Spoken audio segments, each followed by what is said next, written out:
What is up? What is up? Today is another day, and it's a good day to take notes, music notes. Oh, you agree? All right. Keep it coming.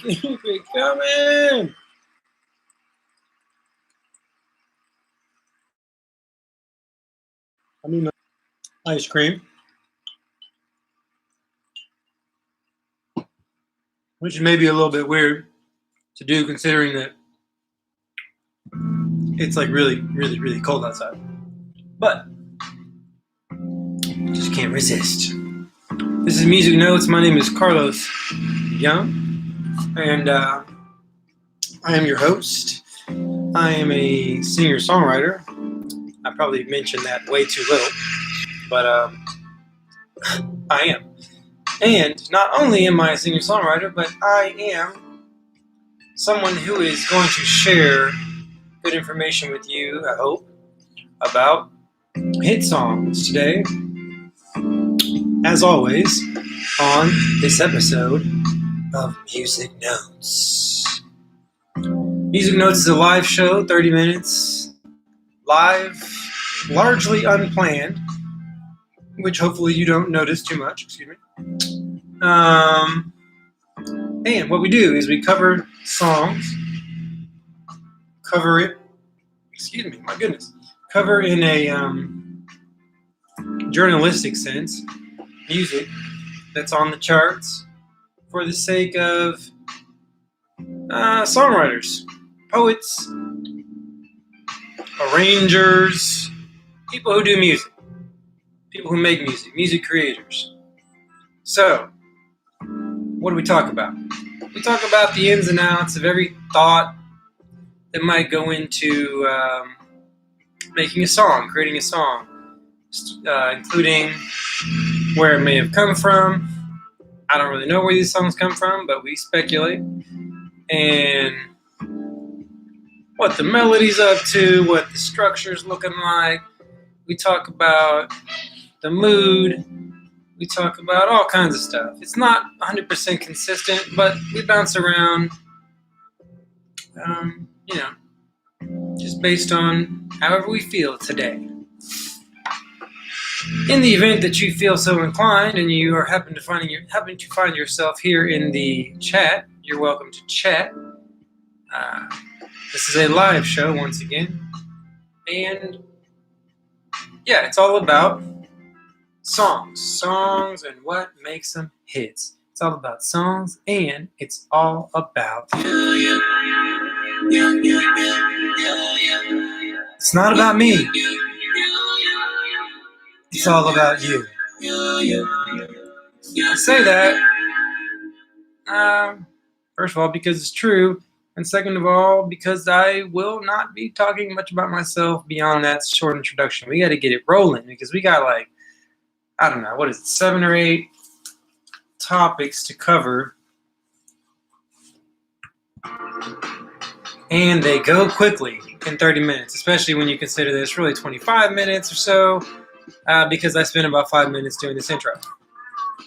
But yeah, all right, get your song body warmed up and ready, and let's do this thing.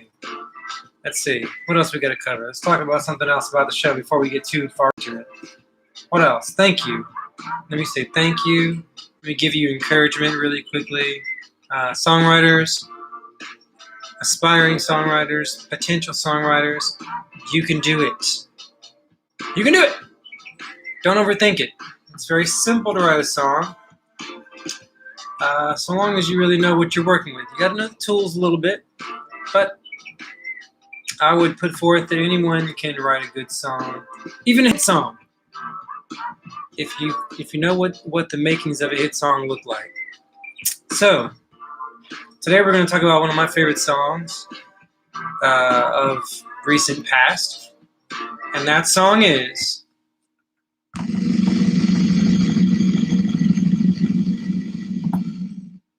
I feel.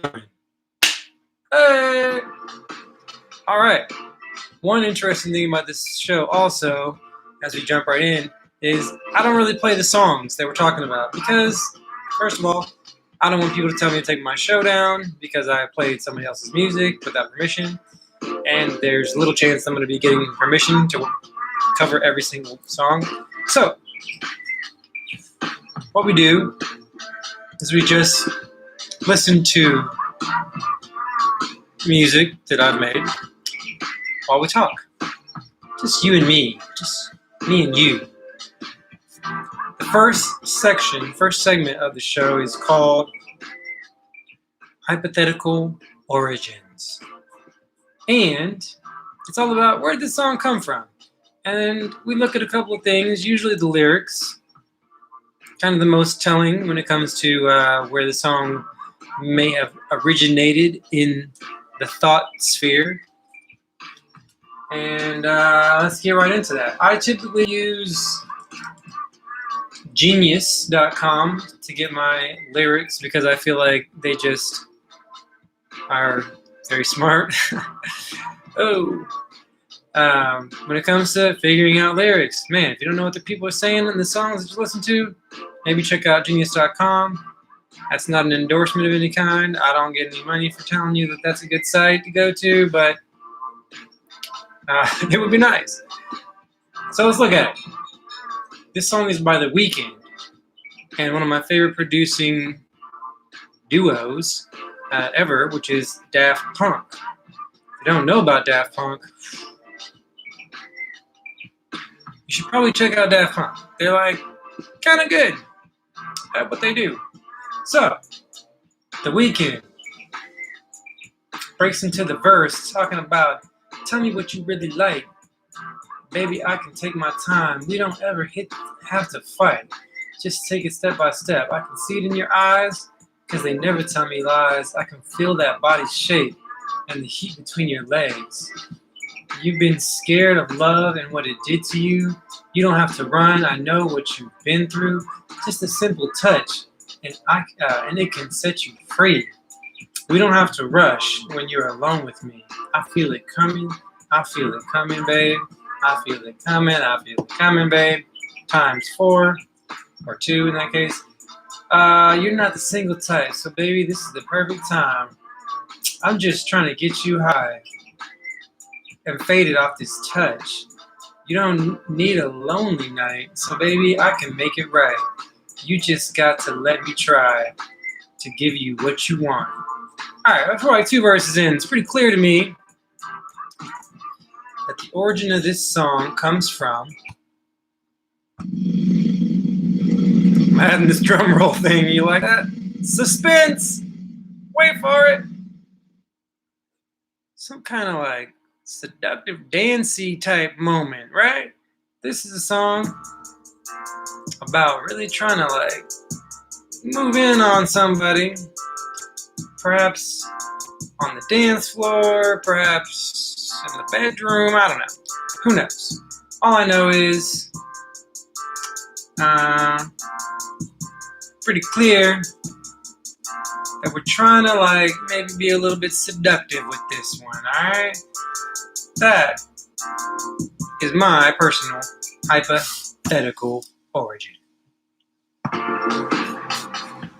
I switch up the music pretty much like whenever I feel so inclined, so be prepared to change gears a little bit here and there. What's next? After hypothetical origins, we look at structure. Structure can be anything and everything almost.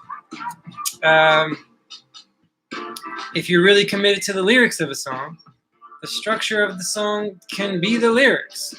Like, we're going to make the music fit these lyrics because I just really like these lyrics, and we're not going to move outside these lyrics at all. Sometimes you might be dealing with a songwriter, or you might be the songwriter who feels that way, and yeah, that becomes your structure. I think a structure, let's say this way. Typically, people think of structure as like song form. So, is it an intro? Is it a verse? Is it a chorus?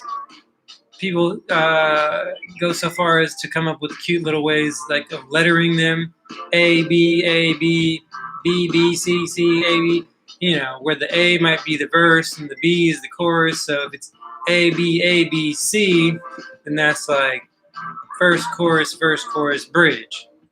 Okay? Let's look at this one and see what we got. All right. Intro. Genius calls it an intro. I'm going to call it like an ad-lib. Yeah, that's what it says. That's not really what I would call an intro, but okay. Then the verse 1, pre-chorus, chorus, verse 2, pre-chorus, chorus, pre-chorus, chorus, chorus, outro. That's new. It's kind of like a slight departure from what I would call the typical song. The most typical pop song is basically intro, verse, pre-chorus, chorus, verse, pre-chorus, chorus. You don't need the fingers. Intro, verse, pre-chorus, chorus, verse, pre-chorus, chorus, bridge, chorus. It's kind of like your standard song. This one is pretty close, but they do some cool stuff here. Intro, verse, pre-chorus, chorus, verse, pre-chorus, chorus, and then they jump back into the chorus with another pre-chorus, and then the chorus like just rides out to the end, or basically the outro, which kind of is the chorus. So, not surprisingly, it's kind of like a dancey song. I don't know what the BPM on this thing is, 110 maybe or so, just guessing. But yeah, a lot of repetition with the chorus. Very chorus-heavy song. So I'm going to bet that since just singing the chorus over and over again is probably kind of a boring thing to do, that Daft Punk, being the production geniuses that they are, decided to switch it up and make it interesting in some cool way that we are going to talk about in just a moment. We'll see what it is. Stay tuned. All right, here we go. What's next? The arrangement. So, wait, let's go back 1 second. Structural elements. Let's look at the chords real quick. The chords. I'm pulling chords off of ultimateguitar.com. They say that we are in, they don't list a key here for this one, but we got G minor, C minor, G sharp, D sharp.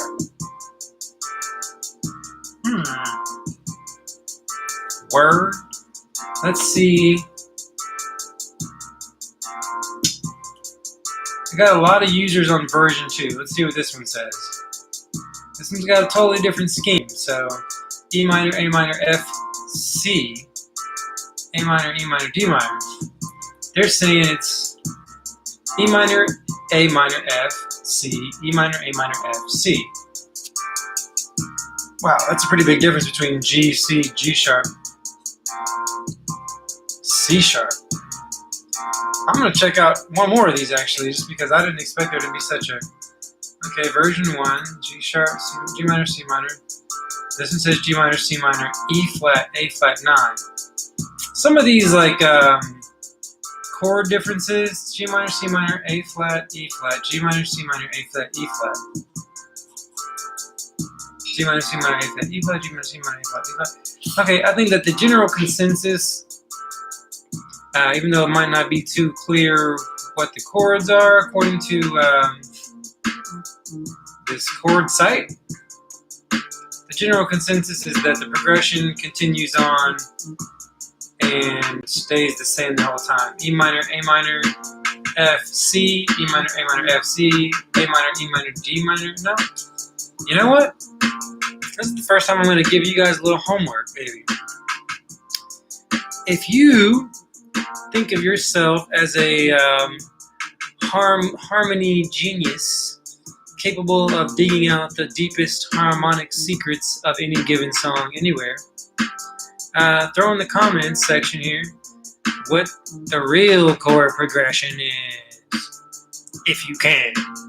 I'm not going to worry about it too much because ultimately it's another case, it looks like, where the chords repeat. When we go through the arrangement, we'll talk about that. We're going to do that right now. The arrangement is all about what comes when. Does it start off a cappella? I feel it coming, babe. I feel it coming. I feel it coming, babe. And then, boom! Lots of music? Or is it like music, and then I feel it coming, babe? I don't know. We're going to look at it. Let's listen to it. What I do is I do kind of like a drive-by listening, where I listen to this song while you listen to me tell you what I hear going on in this arrangement. So, let's do it. I picked this song because it's actually a song from several years ago, but it's back on the charts because songwriting is cool like that. And if you happen to be The Weeknd, which The Weeknd does, and you did the Super Bowl recently, which he did, then people start listening to your music again because they're perhaps seeing you for the first time, or they just like got reminded that you are really cool and you're back on the charts, man. Like a songwriting hit, a songwriting success can be a songwriting success for life. So yeah, that's just a note for all you songwriters out there. Write your songs and get them out there. A note even to myself. Get your songs out there because you never know. People might love it and they might love it forever, and it could be really good for your legacy, just reputation-wise, and maybe monetarily as well. All right, so here we go. Let's get into it. I feel it coming. All right. So there's like a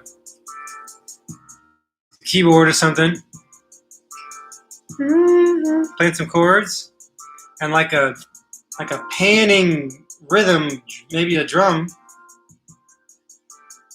Weeknd comes in, and like a kick snare kind of vibe comes in.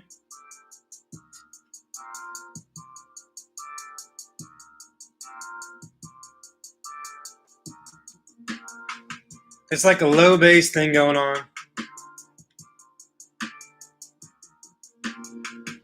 Okay, pre-chorus, like a sub bass definitely starts to build up.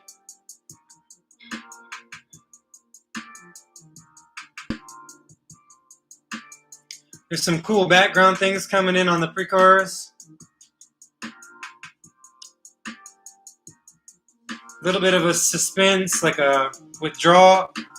And then the chorus comes in. I feel it coming. Still got the keyboard and the shuffly rhythm. A little bit of like another bass, like a bass guitar or something. Bass guitar is still there on verse 2.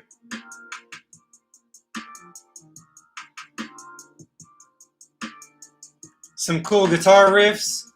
Jumping in, doing a little riffage. Background vocals. Bass guitar.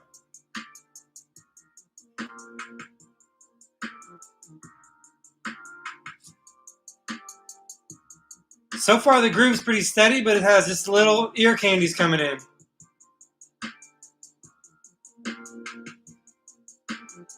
Swell. Back to the chorus.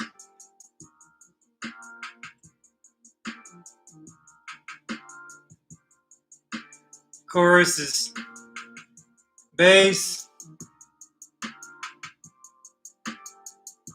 I'm not hearing the big sub thing going on anymore.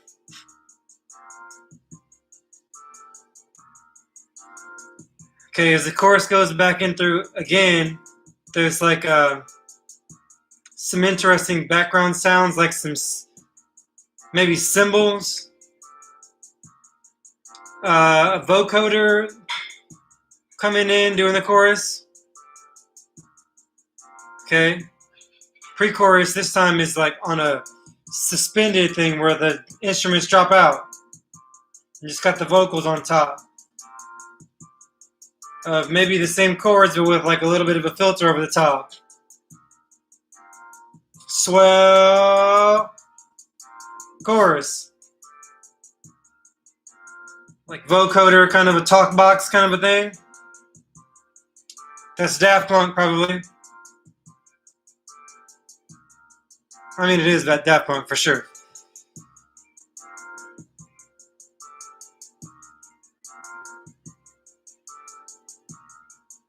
Okay, this is like the third or fourth time in the chorus now, and you got Daft Punk, you got The Weekend, you got The Weekend doing backgrounds.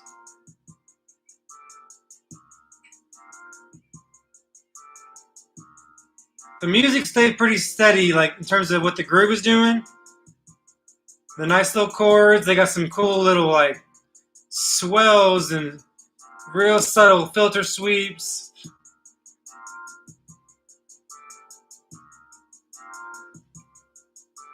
This is another one of those ones where it's like the outro is basically the same, but kind of just old school style, just fading out.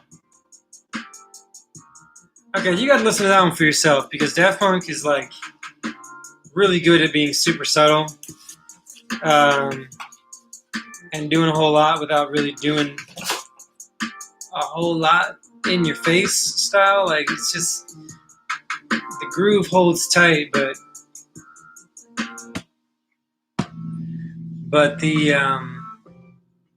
there's just little magical things going on all over the place. It's almost impossible, I feel like, to really dissect a Daft Punk track that fast, just in one listen, like on the fly like that. But listen to it again on your own, and just listen for all the little curiosities, because there's a lot of cool stuff going on in that track. I couldn't resist picking this song because, not to be like disparaging, but it's probably not going to be on the top 50s for very long, since it's an older track and people just really move on really quickly. And the Super Bowl is coming on, so he's riding that wave while it's a wave to be ridden. What's next?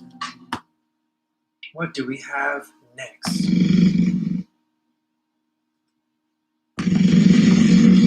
The melody. The melody, the melody, the melody. From melody to memory. Shout out to Melody Memory, one of my favorite sort of underground bands in Dallas. Yeah, brilliant band. I don't know if they're still playing together, but great people. So, the melody's how you get in people's minds.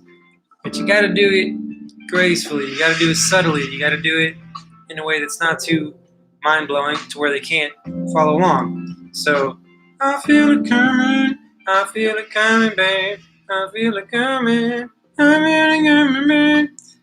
It's not much, you know, kind of like octaves up or whatever. The bass melody line there is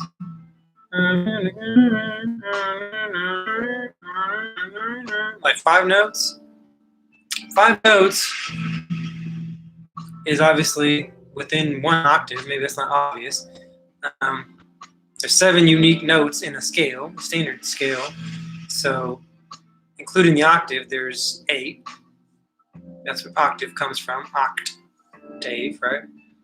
So, if you keep a song's melody, core melody, within 1 octave, you can pretty much guarantee that people are going to be able to sing along with it. That's a safe bet. I think this might transit like that little double up. That might be up in the 2nd octave, right? Feels like it. Yeah. So it jumps, but what it does within that jump is still like the same. So let's listen to the. Excuse me. Let's listen to the verse. Oh, I'm ready. You can love what it did to you. You don't have to run. I know what you do.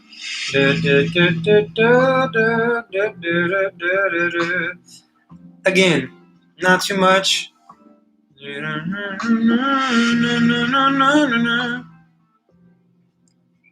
It's not a lot, man. It's not a lot, but it's catchy. It's catchy and it's repetitive. I'm really coming. I'm really coming. I'm really coming. Like again and again and again. Simple melody. Really fits the music really, really well. And yeah, it's accessible. This is the key. That's what I'm going to say the key is. I mean, I'm not Daft Punk or Weekend. Obviously, I can't tell you officially that these are the things that made the song work, but these are just the things that I'm listening to, and that's what this show is really about. Just to encourage songwriters and would-be songwriters to listen more critically. And man, we got less than 5 minutes. Like we gotta really move it along. Copy that. 5 minutes. Not even 5 minutes. So we gotta get focused.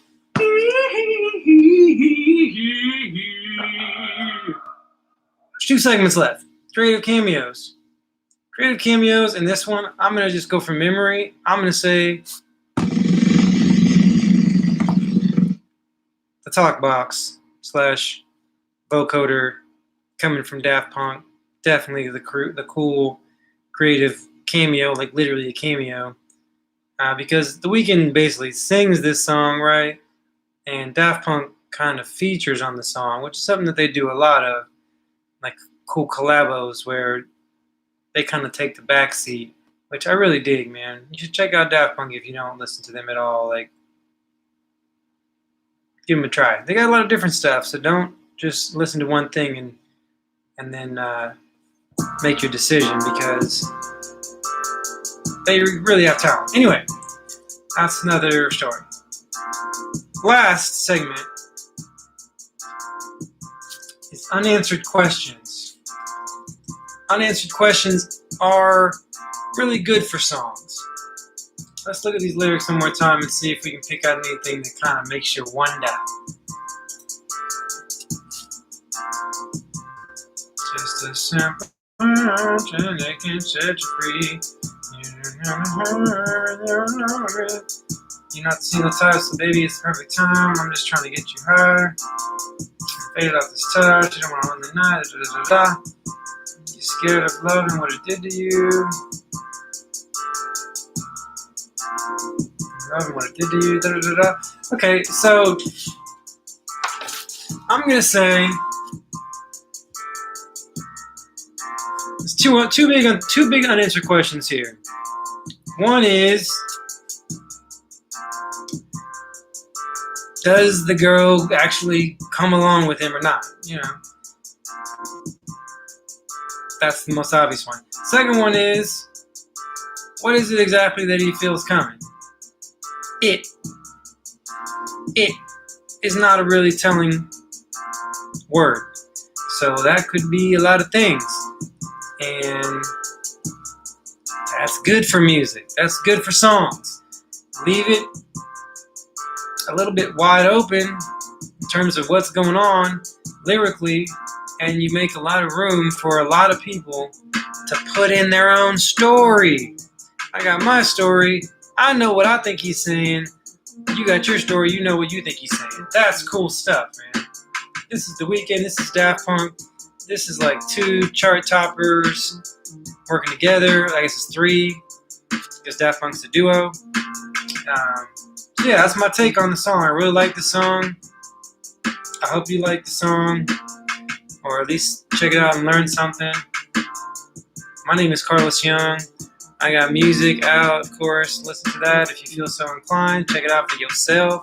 You can follow me on Instagram. What am I listening to?